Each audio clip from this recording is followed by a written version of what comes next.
Ano bang nangyari kay Mayor Benjamin ba o Benji Magalong ng Baguio City? Kasi retired general yan.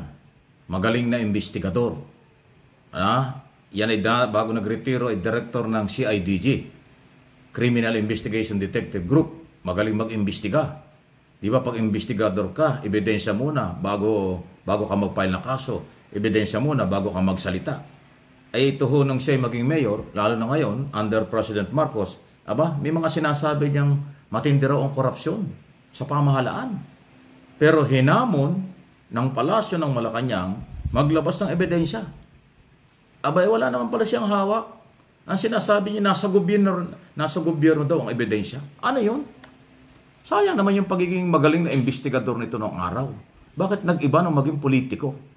Ako, sayang mayor, noong araw bilib ako sa iyo Dahil ako naniwala na bago magparatang, dapat may ebidensya para mayroong daan para mag-imbestiga. Pero bakit ngayon, iba ang galaw mo? Mga kaibigan, pakinggan niyo itong balitang ito.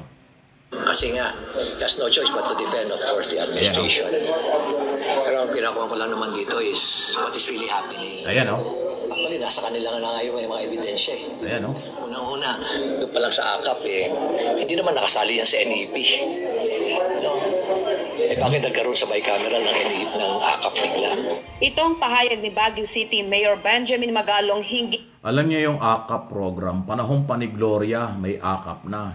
Panahon ni Aquino, panahon ni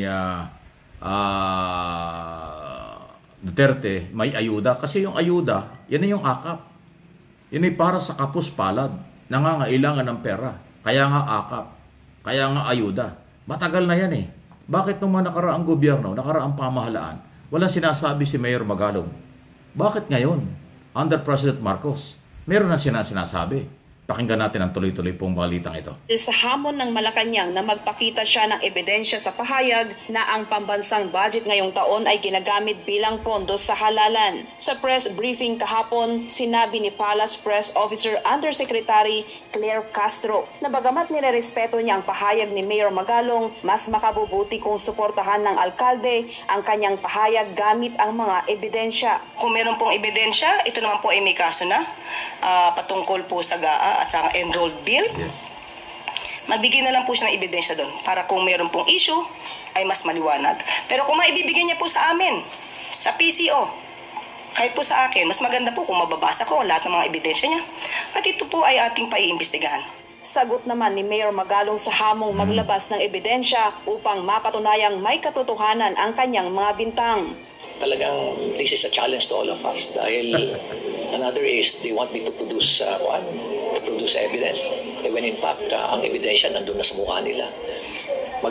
Sinasabi ni Magalong, ito raw ay challenge sa ating lahat. Ikaw lang naman ang nagsasabi na may korupsyon Hindi ikaw ang magpatunay. Huwag mo nang idama yung iba. Mayor, pasintabi na. Sasabihin mo, challenge ito sa lahat. Ikaw ang nagparatang Bakit mo isasama yung ibang tao na walang kinalaman dyan? Kasi ako rin, naniniwala na kailangan may ebidensya, hindi puro paratang. Malibala kung DDS ka, talagang ang mga grupong yan, puro paratang yan. Download lang sila ng mga videos ng mga congressman na wala nang sinalita, wala nang sinabi, kundi kung wala si speaker, walang AKAP. Kung wala si speaker, walang ganito. Pasalamat tayo kay speaker, puro ganun na lang lahat. Akala mo, ang namimigay ng pera, yung speaker.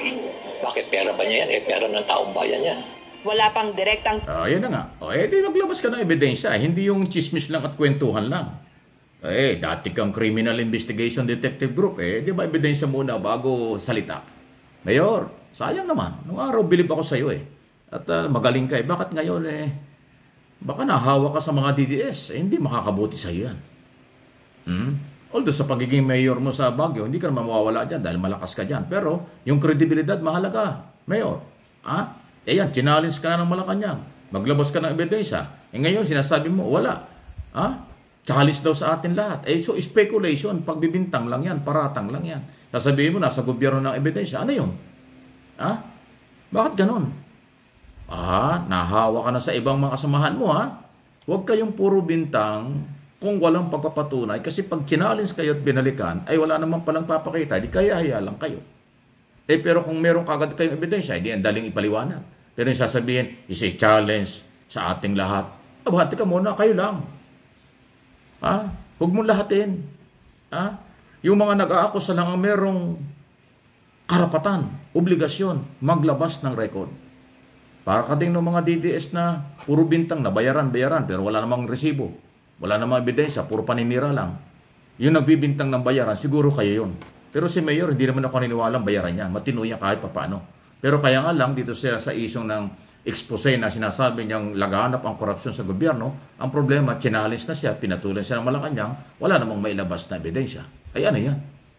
Di yan ay paratang, paninira lang. Huwag naman ganon. Dahil nakataya dito ang inyong pagkatao bilang mayor, nakataya mo dito ang pagkatao mo bilang retiradong general ng PNP, nakataya dito ang kredibilidad kung saan man ka, ikaw kaanib, dahil kasi ang dating ay katulad ka na ng mga DDS.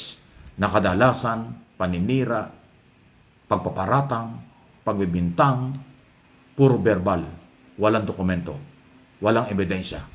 Ay political statement lang yan. Sawa na tayo sa politika, Mayor. Huwag kang paggamit. Sabagay, masarap ang buhay dyan sa Baguio City, malamig. Pero pinaiinit mo yung kalagayan mo. Huwag naman sana. Any comment, reaction, malaya po kayo. Okay, dito sa atin. Trabaho lang, walang personalan. Opinion lang po ito. Huwag kayo magagalit, Mayor, at mga taga-suporta ni Mayor. Anuman grupo o sino man, pag ikaw ay nagparatang, ikaw ang maglabas ng pagpapatunay, hindi yung inaakusahan. Yung sinasabi mo ang gobyerno may hawak na ebidensya. Teka muna. Galawang DDS talaga yan. Di ba? Para yung si Pangulong Marcos daw ay bangag.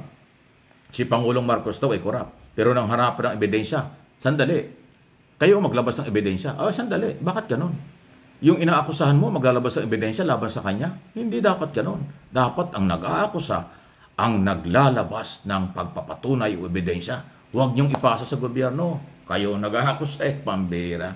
Aral-aral, pag may oras, ingat-ingat sa mga pahayag, huwag sumakay sa mga tsubibong mga galawan. Magpakatao. Magmalasakit sa bayan. Hindi pwedeng malasakit. General statement. General accusation. General denial. General observation. Never natanggapin niya kahit sa husgado ang verbal na speculation. At sa pantaha, dokumento, ebidensya, testigo ang kailangan kung totoo, ilabas niyo yan. Okay? Diba? Hindi po nagmamagaling. Kung tinuturuan ko, kung ang dating niyo sa akin, dating ko sa inyo, tinuturuan ko kayo, baka nga yan ang kailangan na inyo. Pero kung hindi naman tayo nagmamagaling. Kailangan lang ko nating itama ang dapat itama. Para hindi kayo makalinlang, para hindi kayo makabiktima ng mga taong kulang sa kaalaman or naniniwala sa chismis at paratang. Don't do that. Matatalino ang Pilipino. Please like and share ng aking mga video ito.